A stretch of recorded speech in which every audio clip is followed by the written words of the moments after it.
Security Conference dominated by Ukraine. It represents one of the most consequential meetings in decades after Donald Trump stunned allies with his phone call to Vladimir Putin on Wednesday and his plans to negotiate with Moscow to end the war. Well, that left many Europeans accusing the US of Russian appeasement. So let's recap.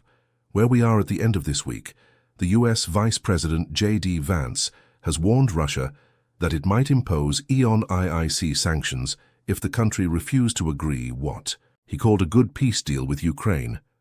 Later he told the gathering there's a new sheriff in town in Washington, but some senior American senators at the conference have called for the US to continue arming Ukraine, with one advising Mr. Trump not to be afraid of Moscow. Well, President Zelensky said he didn't believe the US has a plan for peace yet and that Ukraine will never recognize the occupied territories as Russian, and he insisted country does still want to join NATO. Meanwhile, Germany's president said Europe had to accept that President Trump's administration wouldn't respect established rules of trusted relationships in international politics, a reminder that President Zelensky is currently meeting with the US president. When there's either pictures or comment, we'll bring that immediately to you here on the program. But in the last hour and a half we've heard from Ukraine's president. He responded to the suggestion that Donald Trump was emboldening Vladimir Putin. I had good conversation with the President Trump. We had some phone calls and he had phone call with Putin and he said to me, I think that Putin wants to stop the war. I said to him that he's a liar. And you can count on it. I hope that you will pressure him because I don't trust him. We had such conversations with Putin, direct conversation about CE fire, but he will not just, CE fire. And that's all. That's why I said to President, yes. But I think phone calls are phone calls. Let's forget about it. I think what is very important, the meeting not to make any decisions about Ukraine without Ukraine. This is principal position. We will never accept it. And when I said that, we will never accept, I'm not speaking just about me. I'm speaking about all our people, all our nation. People will not stop. We will give him pause without real security guarantees. We will give him pause. I don't want to, be the person in the history who helped Putin to occupy my country. I don't want it. And that's why I will never do it. I will never do it. And that is very important for me to pressure Putin. Put all the sanctions. I think President Trump is ready to do it. He has all this power to do it well. That was President speaking at that town hall in the last hour or so. Also, there was the Republican Senator Lindsey Graham, who was asked if he was comfortable with Donald Trump doing deals with authoritarian leaders like President Putin before consulting European allies. Here's what he said. It doesn't matter to me who Trump calls or when he calls, it matters to me how it ends. Afghanistan ended poorly. Do you all agree with that? Well, this will not end poorly. President Trump is not going to do in Ukraine what we did in Afghanistan. He's going to try to find a way to make sure this war ends sooner rather than later. And when I talk to people about at home why it matters, Putin won't stop unless somebody stops him. Well, you're stopping him, but he'll keep going unless should get the conditions right. So here's what I think is going to happen. I think he's going to find a way to end this war in a fashion that Putin would be a fool to do it again very quickly. How do you deter Putin? You arm this guy to the teeth. Yeah. You give him a bunch of F-16s. Not a few F-16s. You give them attack-thems. You give them tanks because they will fight. Remind me not to invade Ukraine, okay? It just doesn't work out well.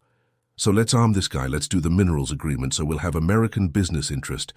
Putin doesn't understand what's going on. If we sign this minerals agreement, Putin is screwed because Trump will defend the deal. So the best thing is going to happen here is he's going to do a deal with you, I hope. And he will defend America's interest. So this war is going to come to end, I hope sooner rather than later. And it's going to come to end in a way where it won't happen again. I have every confidence in the world that Donald Trump will end this war and a way that there will be no third invasion of Ukraine. Well, that was Lindsey Graham now in Poland. The U.S. Defense Secretary Pete Heath has held talks with his Polish counterpart, and he repeated his warning that Europe had to take more responsibility for their own security and that Ukraine joining NATO was, quote, unlikely. So my job today and in Brussels was to introduce realism to the conversation. The reality that returning to 2014 as borders, as part of a negotiated settlement, is unlikely. The of US troops in Ukraine is unlikely. The reality of Ukraine membership in NATO as a part of a negotiated settlement, unlikely. And I stand by the comments that I made on that first day in the Ukraine contact group, and that's for all the press out there who it's difficult for them to understand that we stand by the statements we made in reality about the status of US forces, or NATO's or Ukraine's involvement in NATO, and the unlikely nature of that.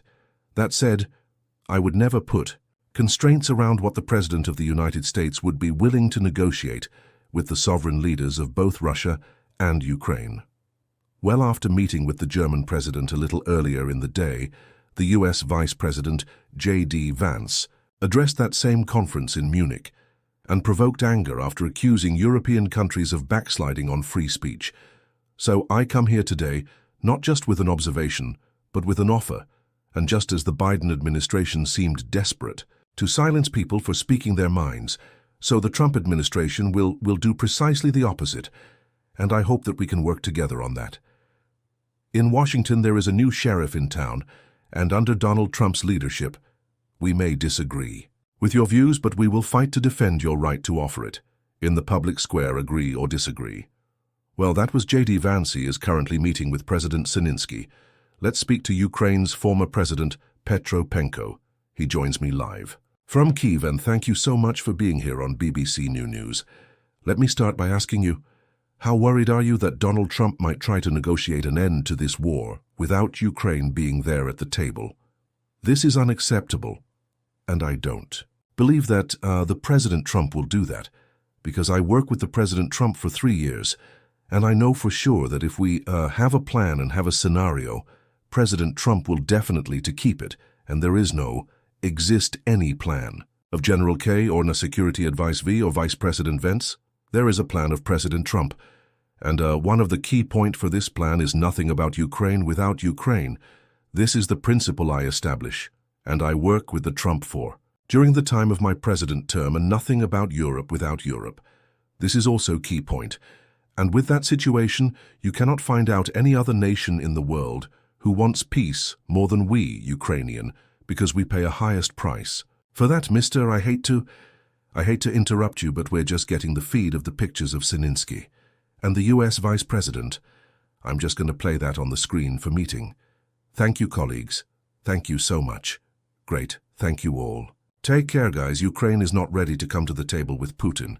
If Ukraine is not ready to speak with Putin at the table, how do you move forward? Will you still negotiate? Well, look, I think the way that this conversation moves us forward is, first of all, you have great members of the Ukrainian delegation. You have our incredible Secretary of State, Marco Rubio, here. We have General Kellogg.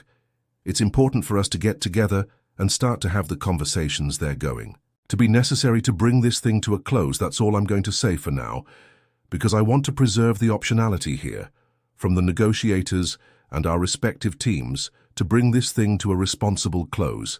Thank you all. Have a good night. Music. The timeline, I actually can't hear you when you all shout at once. See you guys, have a good night.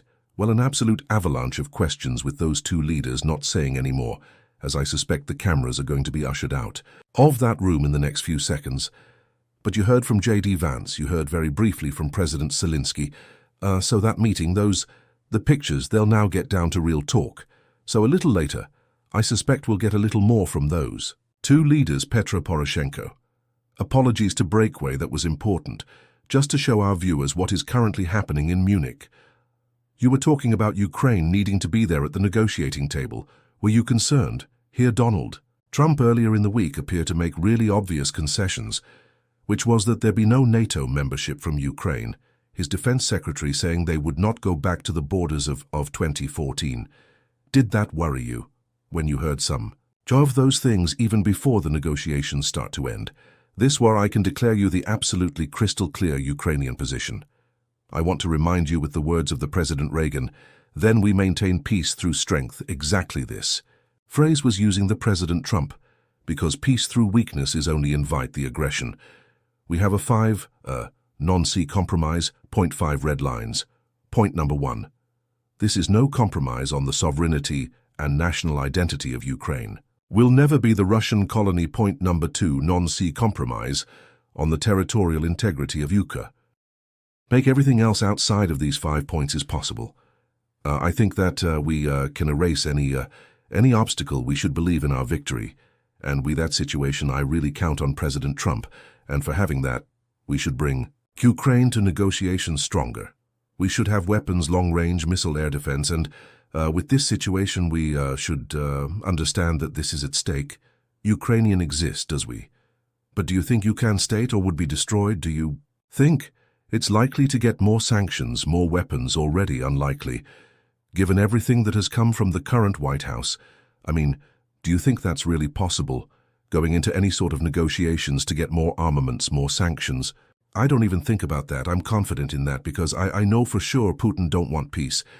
Don't trust Putin. Don't expect that Putin will accept the position of Ukraine or position of President Trump, or I hope joint position. We have only one condition when we can reach the results to make negotiation position stronger. And if Putin do not accept, Trump should be decisive enough to give us more weapons, to give us more sanction, to make us strengthen transatlantic unity, and to keep democracy and reform in Ukraine, to keep the support of Ukraine. And I was the president of the country in a state of war, and if you don't believe in your victory, nothing happen, you will lose what would happen if the deal put to Ukraine. And put to Vladimir Putin is basically the territory that Russia has taken. They keep. And some sort of long format of status is then talked about. Is that acceptable or unacceptable? We will not accept any loss of Ukrainian territory. Point number 1. Point number 2. What happens though before you get to point number 2? What happens if that is the deal that's presented to you? We do not accept official status of Ukrainian occupied territory as a Russian territory. I want to remind you that I signed, together with President Trump, so-called Pompeo exploration of the Crimea on other occupied territory, and there was absolutely strong message from President Trump that United States never recognize any occupied Ukrainian territory. I am absolutely confident that this. Let me put a question to you, though. If that is part of the deal that is put to Ukraine, and that is what Donald Trump actually considers, is the plan, what choice does Ukraine have? Because you can't continue this war without the Americans. Can you? Absolutely, but we cannot lose this war. And again, please learn the lesson 1938 in Munich, and think that if it would be appeasement for the aggressor, that would be losing, that would be defeat of the country. And I know for sure President Trump, he never accept this scenario, then he will lose, and I'm strongly support. Make America great again. I really happy. Make Europe great again, and make Ukraine grant again. Not Russia. Make Russia small again. One more question. Then do you accept now that NATO membership is not going to happen? Yeah, because this is the homework for Ukraine we should prepare our country for, need not only by military means, but also by means of democracy. Means of freedom, means rule of law, means fundamental, means fighting against corruption. We have a lots of thing to be done. And with this position, I want to just have one principal fact: the future membership of Ukraine in NATO should be on the table. We have door of NATO open for us since year 2008 with the Bucharest summit of NATO. Sure, but you heard what the US Defense Secretary said. He said it again today. He's in no doubt that it's unrealistic, I think, that it is before meeting with Putin. And I don't believe that Putin will effectively cooperate for implementation of President Trump plan. And with this situation, I think it was a test. Does Ukraine accept it or not? Does other NATO member states accept it or not? And definitely any of NATO member states can put situation on hold, but nobody can close a NATO door for Ukraine. Petro Boko, we have to leave it there. Thank you so much for taking time to speak to us here at BBC News just as we were hearing the last answer. Let me tell you, the EU's top diplomat Kay Callies has just said, listening to J.D. Vance's speech a little earlier, it was as if they're trying to pick a fight with us. So that's quite a response to what the US Vice President told delegates there in Munich a short while ago. We'll have more in just a moment around the world. And across the UK, you're watching from UKK News.